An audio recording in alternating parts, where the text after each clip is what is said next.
unless you're engaging in two-tier policing of political language. And we know how much Nigel Farage hates two-tier policing, don't we?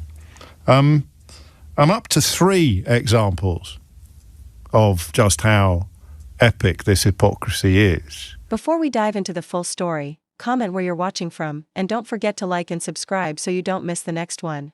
Nigel Farage often argues that political figures are treated unfairly, especially when it comes to controversial language. But James O'Brien has turned that argument around and questioned whether the same standards are really being applied to everyone. After Farage raised concerns with police over a Green Party-related social media post, O'Brien responded by highlighting what he sees as a major contradiction.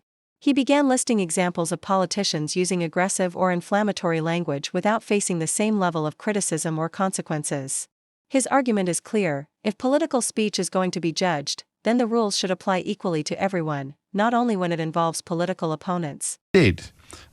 He posted a bunch of pictures taken at a Green Party event by a photographer without, according to him and his account, without looking at them properly. And it turned out that one of them featured a man in a T-shirt with a picture of a guillotine and the words, "We're making plans for Nigel."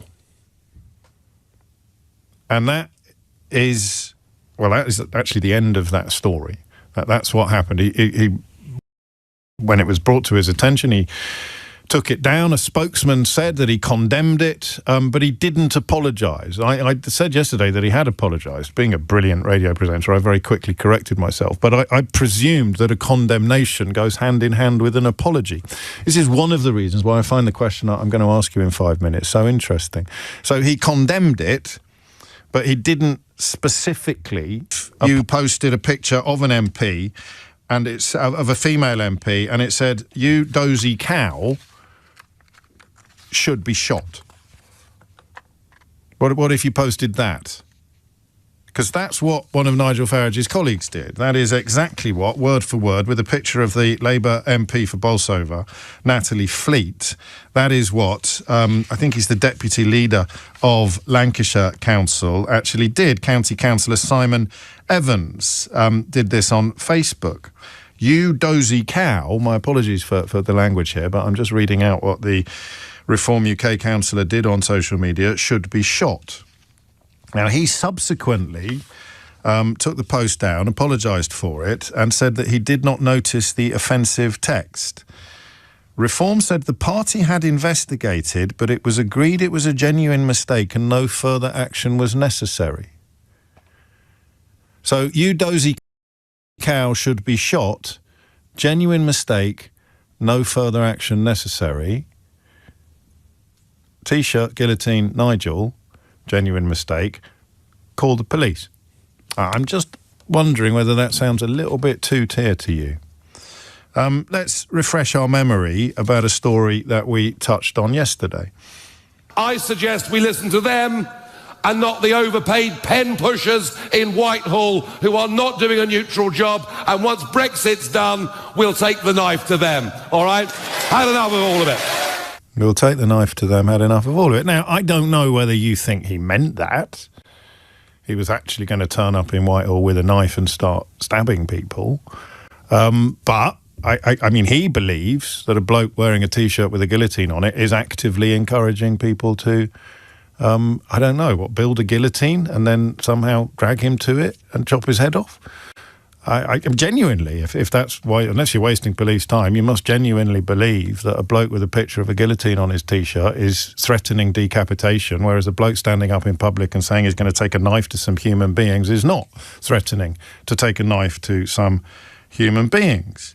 Of course, subsequently, he said he should have used the word axe. He should have changed the language to use the word axe. But again, we find ourselves wondering what the difference is here. Farage defended the remark as a metaphor for staffing cuts. He tweeted, "I should have said, take the axe," which is a more traditional term for cuts. I mean, knives, guns, this fella's got the lot. But if they don't deliver this Brexit that I spent 25 years of my life working for, then I will be forced to don khaki, pick up a rifle and head for the front line.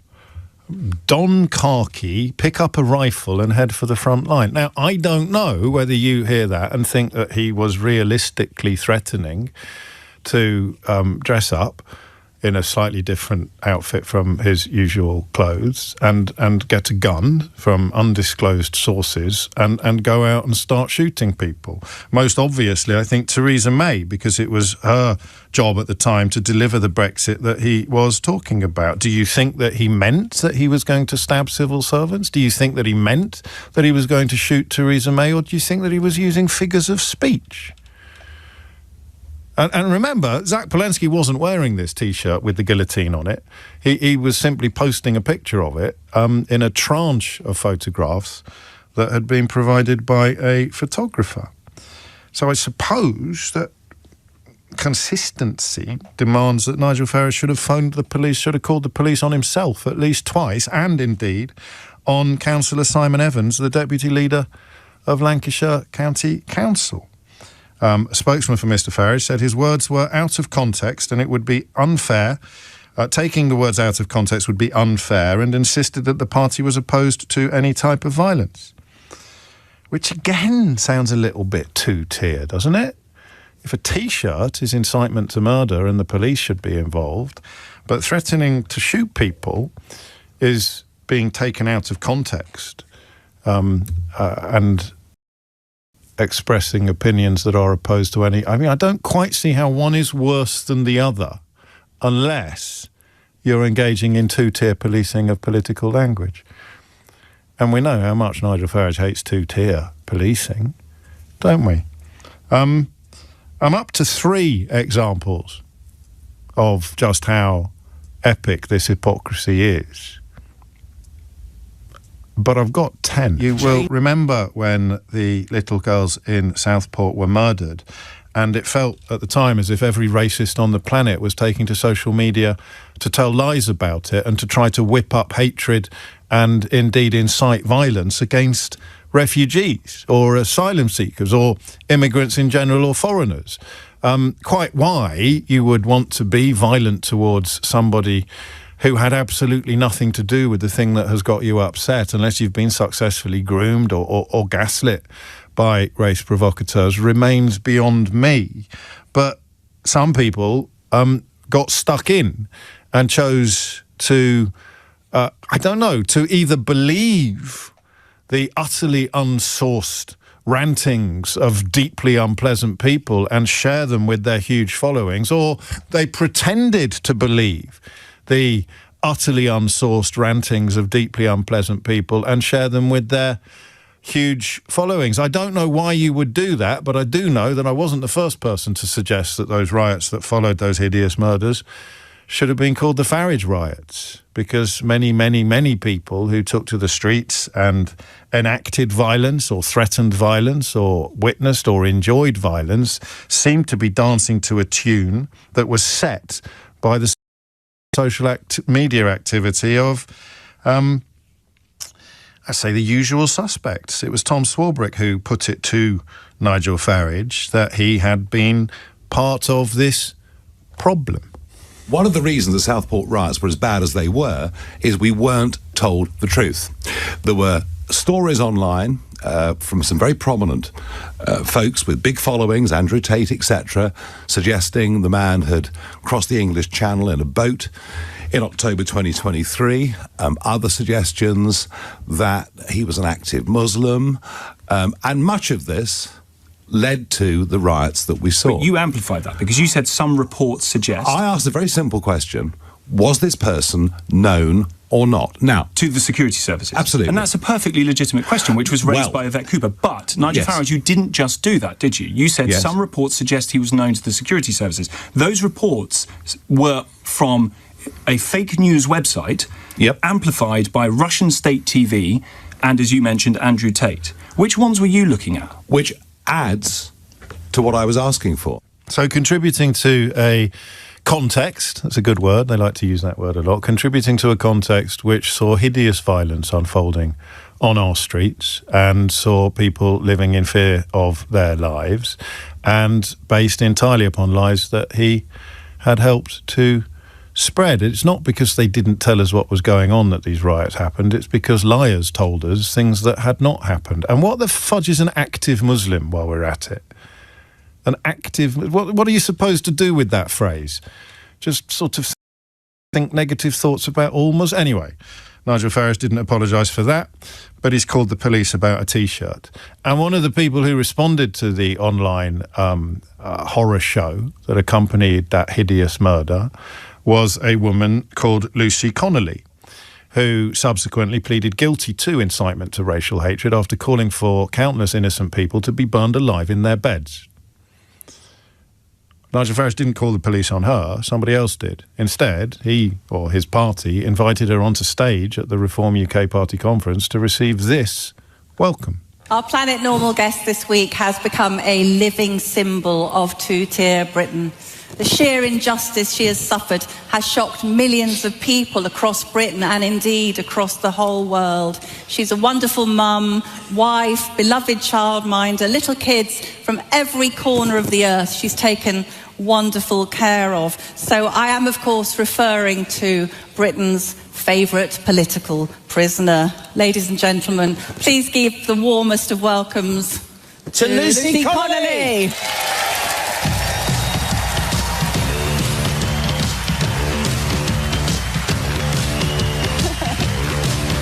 Alison Pearson and Liam Halligan there playing the roles of Ant and Dec in their bizarre X Factor tribute act to a woman who had already been jailed for incitement to racial hatred. Richard Tice responded at the time by saying, "It's wonderful to see her back with us and to hear her direct telling her story. I think that she has a huge opportunity to help reform and help the cause of free speech." Presumably, if Lucy Connolly had posted a picture of somebody else wearing a T-shirt upon which her tweet calling for people to actually be killed in their beds appeared, then they might have had a problem with it, or indeed phoned the police, or reported it to the authorities. So the question I'm going to ask you at the end of this is whether or not Zach Polanski is right, and the context of Nigel Farage's and his party's contributions to public discourse means he shouldn't apologise, coupled with the fact that there were 1,000 hits for the original post on Instagram, sorry, not Twitter, and after Farage and his friends started sharing the same image, the image that is incitement to murder, that figure went up to 3.2 million. I still think he should just apologise, but I'm also reminded that when Michelle Obama said, when they go low, we go high, it somewhat backfired. Anyway, here's Nigel Farage bigging up the IRA. Now, it's a bit early in the day, so all I've got actually is coffee, but I hope you enjoy a few pints with the lads tonight. Up the rah. Up the rah. He got paid £87 for that. Celebration of terrorism, murderous terrorism, support of the IRA, the Irish nationalist phrase. He told Mail Online that he didn't realise the meaning of the message, noting that he has had a face-to-face death threat from the IRA. You'd have thought, wouldn't you, that you'd double-check on things before accepting £87 to celebrate them. This one is about Richard Tice, not about Nigel Farage himself, but of course Tice and Zia Yusuf have been joining in the calls for the Green Party leader who shared a picture of a man in a T-shirt featuring a guillotine and the words, "We're making plans for Nigel to face the full force of the law." Do you remember the Reform UK councillor that said, well, I don't need to tell you what he said because this clip will remind you. One of your new Sunderland councillors, so a man who was elected to represent Reform, suggested melting Nigerians to fill potholes. Is that person who's expressed those views somebody you are happy to see represent Reform? This weekend, we are celebrating our incredible successes. Like any party, you have internal party processes to look at where people have said or done the wrong thing. But do you condemn those remarks? Laura, I condemn anything that is wrong and inappropriate. So no. And the councillor concerned, Glenn Gibbons, was subsequently reinstated in the party. This is the man who called for Nigerians to be melted down and used to fill in the potholes. Now, listen, it's perfectly possible that you think a picture of a guillotine on a T-shirt accompanied by the words, "We're making plans for Nigel," means that you really are encouraging people to put Nigel Farage on a guillotine. And you would also have to believe that Glenn Gibbons really did want to melt down Nigerians and use them to fill in potholes. So you'd call the police on both of them, right? Wrong. A journalist and radio presenter, writes a rather splendid Substack, which this week turned its attention to the horrors or the dangers of using the word traitor casually. It's given me pause for thought, actually, I have to say. And I hope it gives others pause for thought. Here's Zia Yusuf, who is a big donor to Nigel Farage's political party and has a job with them, although he's not an MP. Richard Hermer, Labour's Attorney General, has lied to the BBC, claiming Reform wants migrants to drown in the Channel. Hermer used lawfare to hound British troops who had done nothing wrong, in one case pushing him to attempt suicide. He is a traitor to his country. He attacked someone called Robert Jenrick. I can't remember what happened to him. Why are you continuing to lie, Robert? You said your party needs to own up to its mistakes. You are doing the opposite. You're a traitor to your country. There's another one here as well. Starmer's Attorney General Richard Hermer hounded British troops and ruined their lives as a blood sport. Hermer is a traitor to his country. Another one, recent events demonstrate why I view the Tory and Labour politicians who created the burning injustice of modern Britain as traitors to their country. And then he wrote, a reckoning is coming. Now, I don't know. If a T-shirt can be incitement to murder or incitement to violence, a reckoning is coming. Do you reckon? Could that be construed as in any form of incitement? I'm slightly confused about who he means when he talks about the Tory politicians who created the burning injustice of modern Britain. Do you think he means Robert Jenrick? Or Suella Braverman? Or 30p Lee Anderson? Or Danny Kruger? Or I can't remember any others off the top of my head, but you'd be amazed if you found out what party they're all in now. So we're up to 9 examples of things that perhaps somebody else might have called the police over or demanded an apology. I'll turn your attention next to a character called Wayne Titley, who won the Eccleshall and Nossal division for Reform UK in Staffordshire. He stepped down just 2 weeks after being elected, after it was found that he had shared various posts, including things like why they don't position the Navy so as the big boats leave the shoreline, they intercept them and thunder them back using a volley of gunfire aimed at sinking them. It's worth reminding ourselves that Zia Yusuf was calling Richard Hermer a traitor for suggesting that Reform wanted migrants to drown in the Channel. And here is an elected Staffordshire County Councillor from Reform calling for migrants to drown in the Channel. So who are you going to complain about there? Are you going to complain about the bloke who was calling for migrants to drown in the Channel by using a volley of gunfire aimed at sinking them? Or are you going to complain about the senior member of Reform UK arguing that they don't call for migrants to drown in the Channel? Tricky question, that. I'm, of course, as ever, just asking questions. The response of Reform UK to this councillor's decision to resign after his shameful social media posts emerged, he cited personal reasons. This is the bloke who called for people to drown. Didn't get a hero's welcome on stage at the conference. I think you have to call for people to be killed in their beds for that to happen, to be burned alive. That gets you the hero's welcome. This fellow resigned for, quotes, personal reasons, prompting the party to respond. It's disappointing that the level of abuse Wayne and his family have been receiving has meant that he is no longer able to carry on as a councillor. I'm not aware of anybody calling for him to be shot at by Royal Navy boats, but anyway, the level of abuse he received was so awful, according to Reform, because he could have been an excellent champion for the people of Eccleshall and Nossal. And finally, things about which Reform UK chose not to complain, contact the police or apologise, is a candidate called Adele Taggart, who was found to have posted on social media pictures of a picture of, and this is her own post, it's not a post of somebody else wearing a picture, wearing a T-shirt featuring this picture. This is a picture she posted herself. England's Chief Medical Officer Chris Whitty and Sir Patrick Vallance, the former government Chief Scientific Advisor, a post of them saying these two want stringing up, blood on their hands. These two want stringing up, blood on their hands. So there, and it was a fairly cursory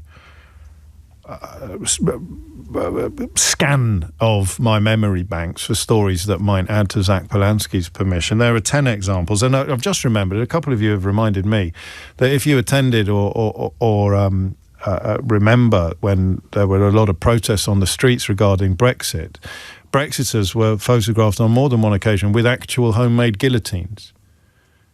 I remember one in particular featuring the European Union flag as a sort of base for a guillotine. Now, do you believe that those people were genuinely intending to hang prominent Remainers? Or do you think it was theatre?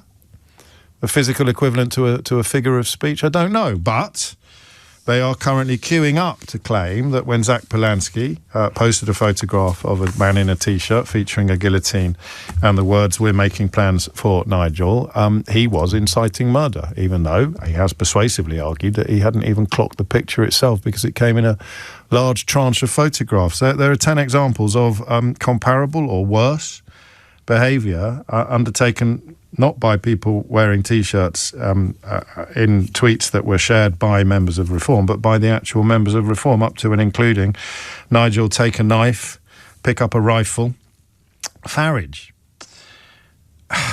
And I don't know now, actually, to go back to the beginning and remind ourselves of Zach Polanski's rationale for not apologising, I don't know now whether he should or not. I was pretty adamant yesterday that he should have done on the grounds that nobody should be engaging in this sort of behaviour. But if the person demanding the apology does this kind of thing for fun, do you strengthen there? I honestly don't know.